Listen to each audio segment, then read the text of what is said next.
अस्सलाम वालेकुम। Class 9 subject है आपका केमिस्ट्री और लेक्चर नंबर है 15। आज जो हमने स्टार्ट करना है वो है आपके चैप्टर का लास्ट पोर्शन विच इज़ उससे पहले हम टेस्ट योरसेल्फ 4.4 को एक बार देख लेते हैं। ये गिवन क्वेश्चन है जो आपके टेस्ट योरसेल्फ में है, ठीक है। इसके इंडिविजुअल आंसर्स मैंने आपके साथ शेयर कर दिए हैं। Why the ironing compounds have high melting and boiling point. Ironing compound का मेल्टिंग और बॉइलिंग पॉइंट हाई क्यों होता है? क्योंकि हमें पता है आयनिक कंपाउंड ऐसे कंपाउंड्स हैं जो इलेक्ट्रोस्टैटिक फोर्स से जो है वो डेवलप होते हैं, ठीक है। और ये बहुत जो बिटवीन आइंस जो अट्रैक्शन डेवलप होती है वो काफ़ी स्ट्रॉन्ग होती है। डेफिनेटली अगर स्ट्रॉन्ग बॉन्ड है तो उसको ब्रेक डाउन करने के लिए भी ज़्यादा जो है हीट और एनर्जी प्रोवाइड करनी पड़ेगी। सो डेफिनेटली इसका जो मेल्टिंग और बॉइलिंग पॉइंट है वो काफ़ी हाई होते हैं।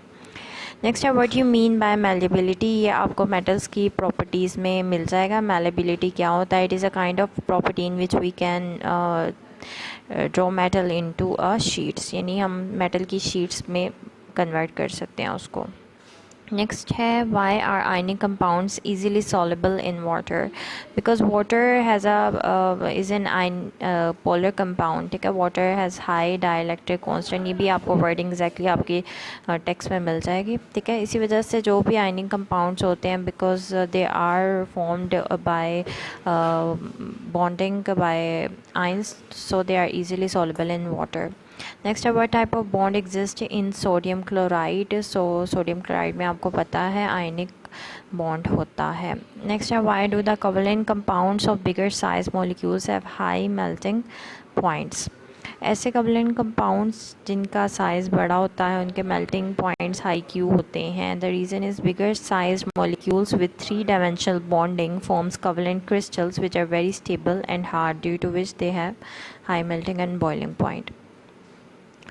नेक्स्ट है what is the difference between the following pairs of element, ठीक है। ये आपको कुछ गिवन है, hydrogen and chlorine, hydrogen nitrogen, nitrogen and iodine and potassium and chlorine. इसमें आपने सबसे पहले आपको इंडिविजुअल पता होनी चाहिए इलेक्ट्रोनेगेटिविटी वैल्यू। जैसे हाइड्रोजन की 2.1 है, क्लोरीन की 3.2 है। अगर हमने क्राइटेरिया पढ़ा था topic probably polar covalent compound में, polar and non polar covalent compound में, इसमें लास्ट में आपने देखा था कि डिफरेंस 1.7 से जो है वो लेस है तो कोवलेंट बॉन्ड होता है और अगर उससे ज़्यादा है तो आयनिक होता है। तो हाइड्रोजन एंड क्लोरीन में डिफरेंस आ रहा है 1.0 का, तो it is a covalent bond. Hydrogen and nitrogen sodium के दरमियान जो है it is 1.2, again it is a covalent. Sodium and iodine के बिटवीन जो है वो 1.8 का है, इस is an ionic bond. And potassium and chlorine के माबैन जो है वो बॉन्ड है 2.4 का डिफरेंस आ रहा है, तो इनका जो है आयनिक बॉन्ड होगा। अब अगर आप क्राइटेरिया जहन में रख लेंगे तो इसके अलावा भी अगर कोई पेयर आता है तो आप कर सकते हैं।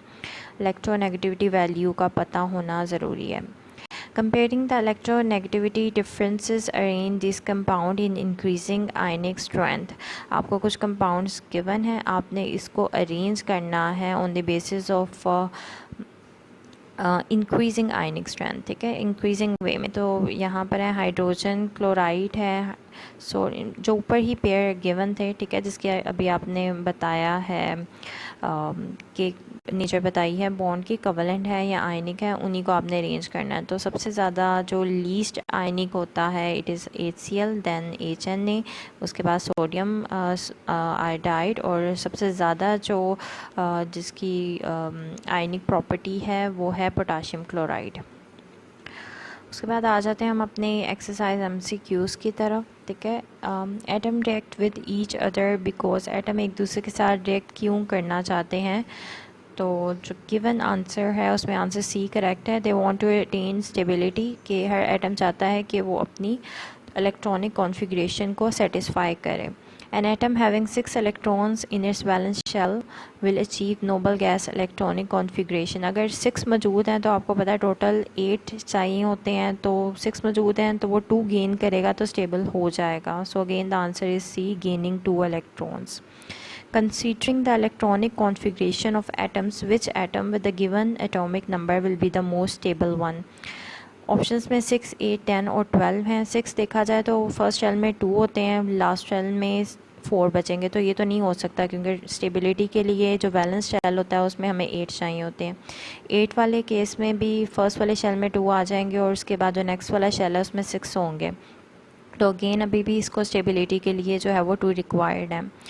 सी ऑप्शन जो है उसमें 10 है, ठीक है। तो इसमें अगर आप इसको डिवाइड करें शेल्स में तो फर्स्ट शेल में 2 आ जाएंगे, ठीक है। और okay, the next MCQs is MCQs number 7. A bond formed between two non-metals is expected to be, ठीक है। तो non-metals के दरमियान जो bond develop होता है, sorry, it is A covalent bond, ठीक है। ये आपने अपने टेक्स्ट में पढ़ा हुआ है। A bond pair in covalent molecules usually has, ठीक है। एक कवलेंट मोलिक्यूल्स में जो बॉन्ड पेयर होता है उसमें क्या होता है, 1 इलेक्ट्रॉन होते हैं, 2 होते हैं, 3 होते हैं या 4 होते हैं। तो आपको पता है 1 पेयर की बात है तो 2 इलेक्ट्रॉन होंगे। नेक्स्ट है which of the following compound is not directional in its bonding. So the answer is B, ठीक है, KBr, it is not a directional bond. Next है 10 ice floats on surface of water. Ice floats on water because, क्यों float करती है, because ice is denser than water. Ice की density जो है वो वाटर से ज़्यादा होती है, this is the reason. So water is more denser than the ice, ठीक है। वाटर की डेंसिटी 1 होती है और आइस की डेंसिटी होती है 0.19, ठीक है। तो आंसर इज सी है, ये आप करेक्ट कर लें। वैसे मैंने आपके साथ आंसर्स भी शेयर कर दिए हैं। कवलेंट बॉन्ड इन्वॉल्व्स था, कवलेंट बॉन्ड में क्या होता है, डोनेटिंग होती है इलेक्ट्रॉन्स की, शेयरिंग होती है, एक्सेप्टेंस होती है या रिपल्शन। तो आपको पता है it is the sharing of electrons. Next है how many covalent bonds does C2H2 molecules have. तो आपने इन टोटल बताना है इसमें कितनी है, तो इट इज़ 5, ठीक है। Triple covalent bond involves how many electrons, ठीक है। ट्रिपल कवलेंट बॉन्ड में कितने इलेक्ट्रॉन्स होते हैं, तो टोटल जो शेयरिंग इलेक्ट्रॉन होती है वो होती है 6। तो answer is B. Which pair of the molecules have same type of covalent bonds, ठीक है। तो इसका आई थिंक प्रोबेबली आंसर है C, O2 and C2H4। Identify the compound which is not soluble in water. इसमें से कौन सा water में सॉलेबल नहीं होता, so it's a benzene, C6H6। Which one of the following is an electron deficient molecule, so it is B, BF3 boron trifluoride. Identify which pair has polar covalent bonds, ठीक है। तो polarity किसके दरमियान होती है, the answer is C, D, H2 and HCl, ठीक है। ये both are polar. Which one of the following is the weakest force among the atoms, ठीक है। तो इसमें सबसे ज़्यादा weakest force कौन सी होती है, तो intermolecular forces जो हैं वो weakest forces होती हैं। तो ये हो गए आपके MCQs। और नेक्स्ट MCQs के मज़ीद कोई कन्फ्यूजन ना रहे इसके लिए मैंने आपके साथ आंसर्स भी इसके शेयर कर दिए हैं, ठीक है। नेक्स्ट हम चलते हैं एक्सरसाइज शॉर्ट क्वेश्चंस की तरफ, जिसमें से फर्स्ट क्वेश्चन है why do atom react. Atom react क्यों करता है, ठीक है। इसके आंसर्स की तरफ चलते हैं। एटम रिएक्ट इसलिए करता है क्योंकि उसने स्टेबिलिटी गेन करनी होती है, ठीक है। दैट इज़ वाई स्टेबिलिटी का से मुराद ये है कि उसने अपनी वैलेंस शेल इलेक्ट्रॉनिक कॉन्फ़िगरेशन को 8 की तरफ लेकर जाना होता है, ठीक है, यानी नोबल गैस की तरफ लेकर जाना होता है। Why is the bond between an electropositive and electronegative atom ionic in nature. हमने बताना है इलेक्ट्रोपॉजिटिव और इलेक्ट्रोनेगेटिव एटम के दरमियान जो है बॉन्डिंग होती है वो आयनिक क्यों होती है। सो द इलेक्ट्रोपॉजिटिव एटम की प्रॉपर्टी है कि वो लूज़ कर लेते हैं इलेक्ट्रॉन ईजीली और पॉजिटिव आयंस बनाते हैं, जबकि इलेक्ट्रोनेगेटिव एटम जो होते हैं वो इलेक्ट्रॉन को एक्सेप्ट करने की कैपेबिलिटी रखते हैं, ठीक है, और नेगेटिव आयंस बनाते हैं। इसी वजह से इन ऑपोजिट चार्जेस में यानी पॉजिटिव और नेगेटिव चार्जेस में एक फोर्स ऑफ अट्रैक्शन डेवलप हो जाती है जिसको हम बोलते हैं आयनिक बॉन्ड, ठीक है। और इसी वजह से जो इलेक्ट्रोपॉजिटिव और इलेक्ट्रोनेगेटिव एटम की बॉन्डिंग होती है वो आयनिक इन नेचर होती है। नेक्स्ट क्वेश्चन है ionic compounds are solids justify. तो आयनिक कंपाउंड जो बनते हैं वो आयनिक बॉन्ड से बनते हैं और आयनिक बॉन्ड एक बहुत ही स्ट्रॉन्ग बॉन्ड है, ठीक है। इसी वजह से अगर नॉर्मल स्टेट में बात की जाए तो आयनिक कंपाउंड्स जो हैं वो क्रिस्टल सॉलिड की फॉर्म में एग्जिस्ट करते हैं, ठीक है, जैसे कि एग्जांपल है सोडियम क्लोराइड NaCl। नेक्स्ट है more electronegative elements can form bonds between themselves justify, यानी जो ज़्यादा इलेक्ट्रोनेगेटिविटी रखते हैं एलिमेंट्स वो आपस में कैसे बॉन्डिंग करते हैं, ठीक है, मोर सेटिस्फाइंगली, और हमने इस बात को जस्टिफाई करना है। यानी स्टेटमेंट को का उन्होंने हमें बता दिया है कि इसी वे में हमने उसको ज़रा बताना है कि what is the reason. More electronegative elements do not lose electron to complete their octet. They share electron between their own atoms and form covalent bond। जैसे कि आपने पढ़ा हुआ है हाइड्रोजन के बिटवीन, ठीक है, H2 और O2 या N2, इन सब में क्या होता है, ये जो आपस में ही इलेक्ट्रॉन्स जो है वो शेयर कर लेते हैं, ठीक है, डोनेट नहीं करते, ना ही गेन करते हैं, बल्कि शेयर करते हैं और कोवेलेंट बॉन्ड बना देते हैं। Metals are good conductor of electricity. Why? तो मेटल आप पता है ड्यू टू द मोबाइल और free electrons it is a good conductor. Question number 6 है ionic compounds conduct electricity in solution और मोल्टन फॉर्म। वाई? सोल्यूशन और molten form में ionic compound इसलिए कंडक्ट करते हैं क्योंकि वो अपने इलेक्ट्रॉन को लूज़ कर चुके होते हैं, ठीक है, जिसने लूज़ करना है, जैसे कैटाइंस हैं वो लूज़ कर चुके होते हैं, और लूज़ आइन और फ्री और मोबाइल आइंस की वजह से जो है वो फ्लो ऑफ इलेक्ट्रिसिटी होता है। So ionic compound in solid state are bad conductor of electricity because ions are tightly packed and unstable to move, whereas in solution or molten form ions can move freely, which make them good conductor of electricity। ठीक है, next question है 7, what type of covalent bond is formed in nitrogen molecule. तो nitrogen molecule के दरमियान जो bond होता है it is covalent in nature, और ट्रिपल कोवेलेंट बॉन्ड होता है, ठीक है। ये अब आप अच्छे से आपको आता भी होगा और हमने इसको प्री 9th में भी इन टॉपिक्स को पढ़ा हुआ है, तो आपके लिए फेमिलियर ही टॉपिक्स हैं। Differentiate between lone pair and bond pair, इसमें आपने लोन पेयर और बॉन्ड पेयर की सिंपल डेफिनेशन लिखनी है, ठीक है, आप अपने बुक से ले लें, इजीली आपको मिल जाएगी।